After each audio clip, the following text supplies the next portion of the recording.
Antara soalan yang paling kerap saya terima, berapa gram perlu saya kumpul dalam akaun Gap untuk keluarkan emas fizikal dan apa saiz yang sesuai untuk saya keluarkan? Baik, konsep simpanan di akaun Gap sama seperti simpanan di akaun bank anda. Anda boleh menabung pada bila-bila masa, boleh juga keluarkan ia pada bila-bila masa.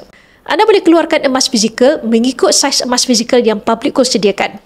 Terdapat 14 saiz emas secara keseluruhan, 9 saiz gold bar bermula 0.5 gram, 1 gram, 5 gram, 10 gram, 20 gram, 50 gram, 100 gram, 250 gram dan 1 kilogram. Dan 5 saiz dinar iaitu suku dinar, setengah dinar, 1 dinar, 5 dinar dan 10 dinar. Pilihan saiz emas yang sesuai sebenarnya bergantung kepada matlamat simpanan anda.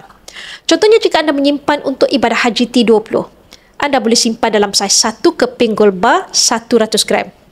Selepas anda pilih saiz emas yang anda mahu, anda boleh arahkan sistem untuk hantar ke alamat anda untuk emas saiz bawah 21.5 gram. Lebih berat dari itu, anda boleh set temu janji untuk ambil emas di mana-mana cawangan Public Gold seluruh Malaysia. Bagi yang ingin memulakan simpanan emas bersama Public Gold, anda boleh rujuk pin video saya untuk 5 langkah daftar akaun Public Gold dan saya akan bimbing anda dalam langkah-langkah simpanan emas yang terbaik untuk anda.